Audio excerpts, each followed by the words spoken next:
Eu queria dar uma paradinha aqui rápido, antes de terminar, presta atenção aqui.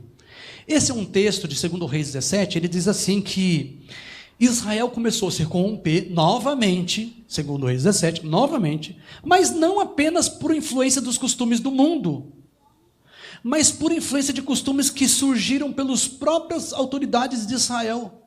Olha ali, ó. Isso aconteceu porque os filhos de Israel pecaram contra o Senhor, seu Deus, que os tirou da terra do Egito e os livrou do poder do faraó, rei do Egito, e temeram outros deuses. Agora notem agora. Andaram nos estatutos das nações. Estatutos, irmão, é costumes, tá? Como se fosse cultura, tá? Estatuto é costume.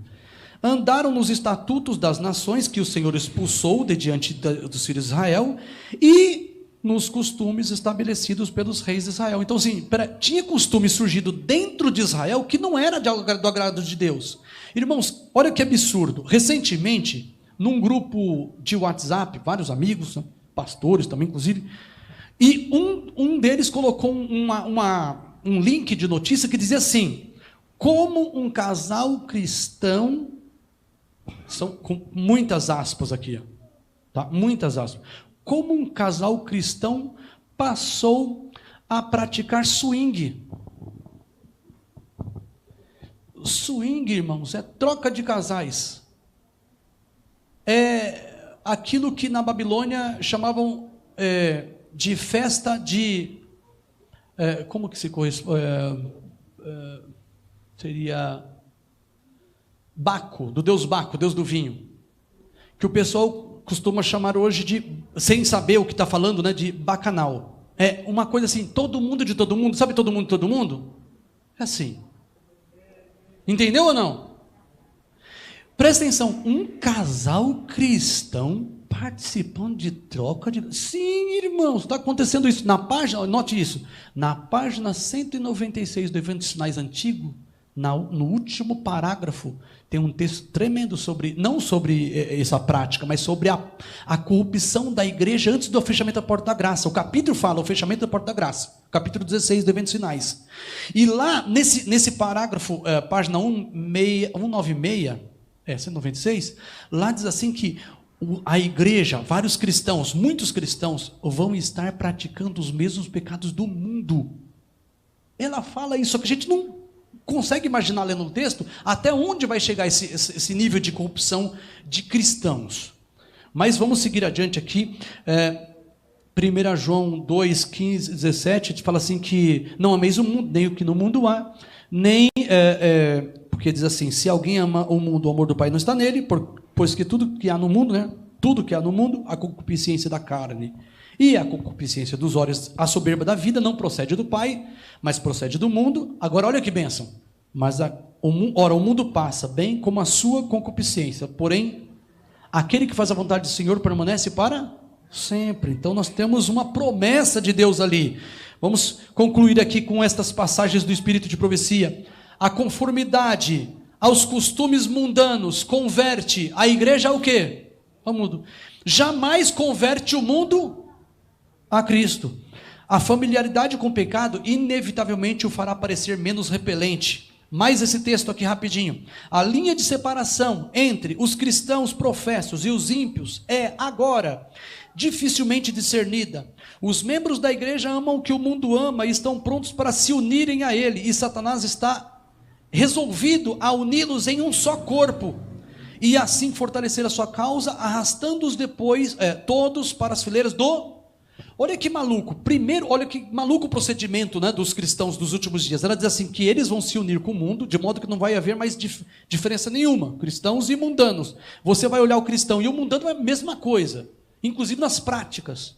E aí diz assim que os membros da igreja começam a amar o que o mundo ama, prontos a se unir ao mundo, e diz que depois dessa união, eles acabam se submetendo ao espiritismo. Olha que interessante, primeiro há uma aproximação com o mundo, depois esses que se aproximam com o mundo se unem no espiritismo. É uma coisa, é um grau de abominação pior, vai de um mal para outro, é como se fosse uma sequência, né? uma cadeia de eventos. Aqui no Grande Conflito 295 diz assim, o meu reino, disse Jesus, não é deste mundo. A união da igreja com o Estado, não importa quão fraca possa ser, conquanto pareça levar o mundo mais perto da igreja, não leva. Aí está escrito errado, não leve, tá escrito, não leve, né? Mas não leva. Em realidade, senão a igreja para mais perto do mundo. Então a igreja tem que tomar cuidado com a aproximação com o Estado. Correndo. O grande conflito, não, aqui eu vou pular o parábola de Jesus, que é um texto muito bom, mas eu vou direto para esse aqui, que esse aqui é mais direto em corrigir alguns males aí do ponto de vista da proximidade com a política. Note bem.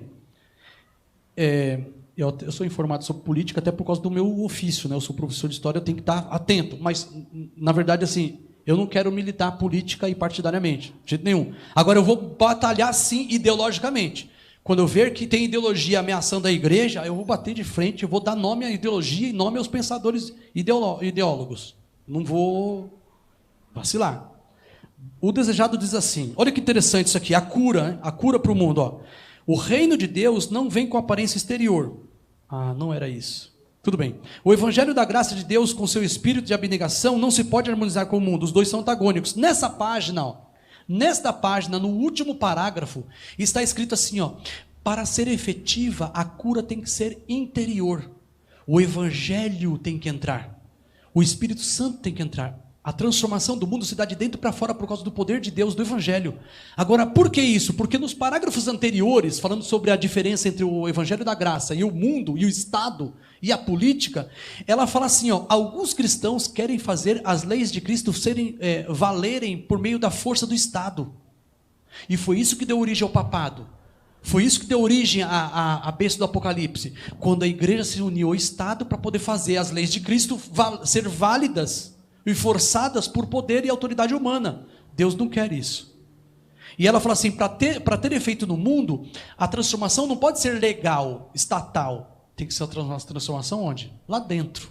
De dentro para fora. Nunca por uma imposição de poder, qualquer poder terrestre. É o poder de Deus na vida do crente, do homem.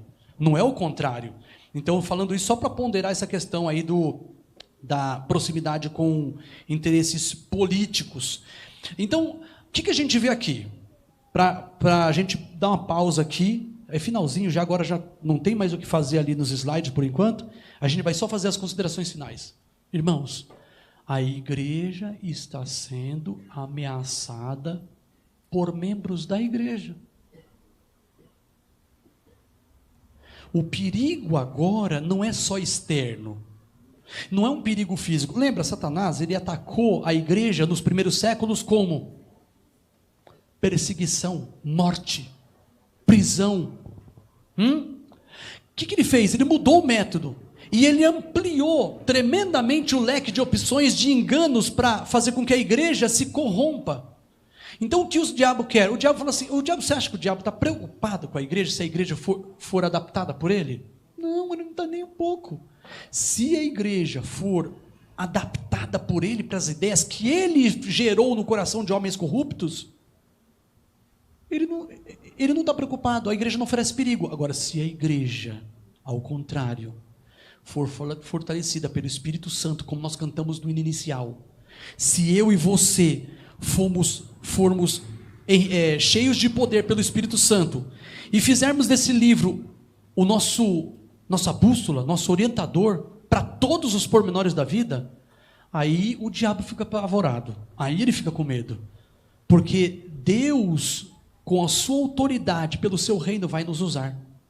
Agora eu gostaria de chamar um dueto, vai cantar agora para louvor e glória do nosso Deus. Eu queria que vocês meditassem no louvor, na mensagem, e que cada um de nós possa tomar a melhor decisão do lado de Cristo. Possamos rever o nosso caminho, as coisas que têm nos influenciado a mente. Cuidado, irmãos, nós não podemos permitir que nessa reta final da história do mundo, nós venhamos desviar do caminho de Deus. Irmãos, eu já estou ficando eu já sou vovô, minha netinha está lá no fundo, não sei se está dormindo, mas está mamando, com certeza está acordada. Então assim, meu filhinho está dormindo com a minha sogra ali. Então assim, eu vou falar uma coisa para vocês. Eu já estou vendo eu passando o bastão para o outro. Eu estou com 50, tenho uma energia ainda para consumir, né?